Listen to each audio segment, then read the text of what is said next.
राजा साहब haunted palace. ये कहानी रवि नाम के एक क्रिमिनल के साथ हुई एक रियल स्टोरी पर बेस्ड है। आंध्र प्रदेश में रहने वाला 34 साल का एक हट्टा कट्टा आदमी रवि नायडू बड़े बड़े बिल्डरों के कहने पर छोटे छोटे लोगों के घर पर कब्जा करने का काम करता था। ना वो किसी गैंग का हिस्सा था और ना ही किसी से दुश्मनी रखता था। सुबह उठना, अपनी पुरानी मोटरसाइकिल स्टार्ट करना और डायरी में लिखे नाम के पीछे निकल जाना, यही थी उसकी जिंदगी। उस दिन शाम को जब वो अपनी डायरी देख रहा था तो उसको एक कंस्ट्रक्शन कंपनी से मैसेज आया। ये मैसेज एक बहुत बड़े बिल्डर का था जिसे पास के एक छोटे से शहर के सबसे बड़े राजमहल पर कब्जा करना था। वो बिल्डर इस काम के लिए मुंह मांगी कीमत दे सकता था। रवि को लगा कि उसके लिए ये एक लॉटरी जैसा है और अगर उसने वो राजा महल खाली करवा दिया तो उसे फिर से ये छोटे छोटे कब्जे का काम करने की कोई जरूरत नहीं होगी।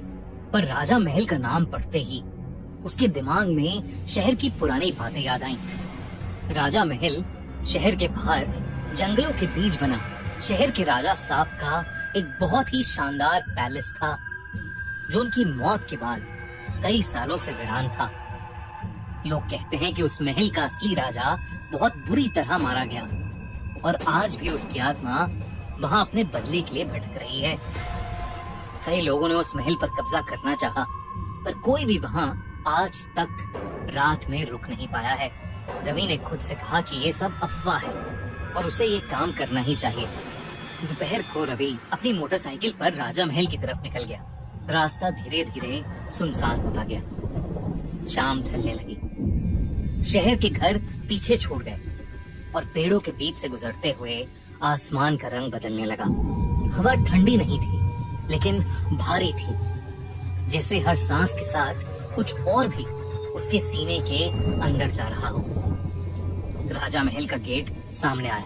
लोहे का बड़ा सा गेट आधा झुक चुका था, उस पर जंग जम चुकी थी और पेड़ की बेलों ने उसे पूरी तरह से जकड़ रखा था। रवि ने मोटरसाइकिल बंद की। जैसे ही इंजन की आवाज खत्म हुई, आसपास की सारी आवाजें भी जैसे दब सी गईं। कोई पंछी नहीं, कोई जानवर नहीं, सिर्फ खामोशी और एक हल्की सी हवा जो जंगल की पेड़ पत्तियां हिला रही थी। ऐसा लग रहा था कि शायद वो हवा रवि को कुछ बताना चाह रही थी, लेकिन रवि का उस पर ध्यान नहीं था। रवि ने गेट के अंदर कदम रखा। राजा महल अंदर से और भी ज्यादा भयानक लग रहा था। ऊंची छत, लंबी कॉरिडोर्स और दीवारों पर पुरानी पेंटिंग्स जो आधी मिट चुकी थीं। कई तस्वीरों के चेहरे घिसे हुए थे। पेंटिंग में आंखों की जगह सिर्फ काला रंग था, जैसे किसी ने जानबूझकर उन्हें मिटा दिया। रवि पेंटिंग्स देख ही रहा था कि तभी एकदम से उसे ऐसा लगा कि जैसे कोई उसे देख रहा है। उसने आवाज लगाई, कोई है? कोई है यहाँ? कोई है यहाँ? उसकी आवाज कॉरिडोर में घूमकर वापस आई, लेकिन वो आवाज बिल्कुल वैसी नहीं थी जैसे उसने बोली थी। वो थोड़ी धीमी थी, थोड़ी भारी, जैसे किसी और के गले से निकलकर लौट रही हो। रवि ने इस पर ज्यादा ध्यान नहीं दिया और चुपचाप राजा साहब के कमरे में चला गया। वहां जाते ही उसे अजीब से चक्कर आने लगे, तो वो कुछ देर राजा के पुराने से बेड पर जाकर लेट गया। उसकी आंख कब लगी उसे पता ही नहीं चला, लेकिन फिर कुछ ही पलों में एक आवाज ने उसे उठा दिया। किसी के चिल्लाने की आवाज। वो आवाज जमीन के नीचे से आती हुई लग रही थी। शब्द साफ नहीं थे, लेकिन उनमें एक भूख थी, एक गुस्सा था और कुछ ऐसा था जो बहुत पुराना था। रवि के सीने में एक अजीब सी घबराहट भरने लगी। वो धीरे धीरे आगे बढ़ा और एक कमरे के सामने आकर रुक गया। दरवाजा आधा खुला था। अंदर खून में लिपटी जंजीरें पड़ी थी और उन्हीं के पास एक दिया जल रहा था। दिए की लौ बिल्कुल सीधी थी, जबकि कमरे में हवा का कोई झोंका नहीं था। रवि ने जैसे ही कमरे के अंदर कदम रखा, वो दिया बुझ गया। अंधेरा इतना घना हो गया कि रवि को कुछ नजर नहीं आ रहा था। उस पल रवि को पहली बार लगा कि शायद यहाँ आकर उससे एक बहुत बड़ी गलती हो गई है। कुछ ही पलों में फिर एक आवाज आई। रवि के कान के बिल्कुल पास किसी ने कहा, तो यहाँ कब्जा करने आया है। रवि ने पीछे मुड़ना चाहा, लेकिन उसके पैर जैसे जम गए थे।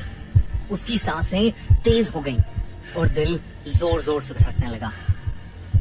अंधेरे में धीरे धीरे एक अजीब सी चीज उभरी।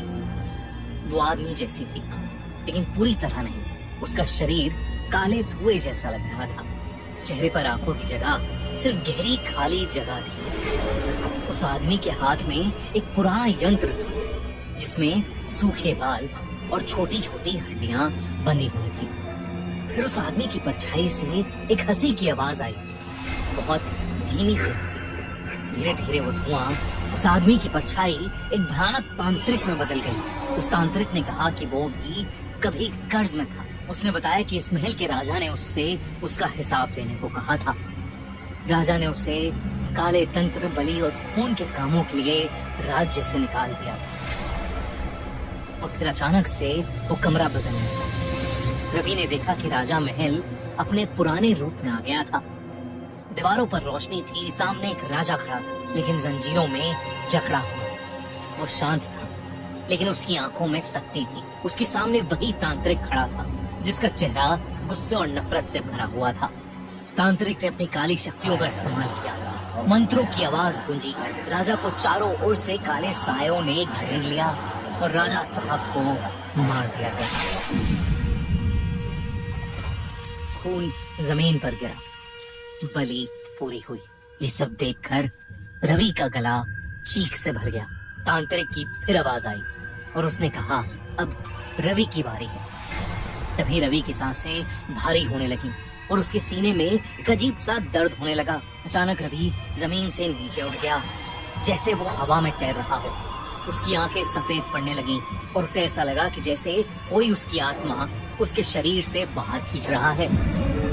और तभी एक और आवाज आई। वो आवाज भारी थी लेकिन शांत थी। राजा साहब की आत्मा रवि के सामने थी। उसका चेहरा खूनी नहीं था, उसमें सिर्फ दुख और कर्तव्य था। राजा ने कहा कि इस घर में और खून नहीं होगा।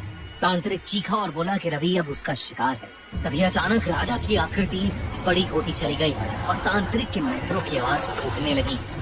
दीवारें कांप उठी, अंधेरा जैसे चीखने लगा। तांत्रिक धीरे धीरे घूमने लगा, जैसे उसे कोई जबरदस्ती खींच रहा हो।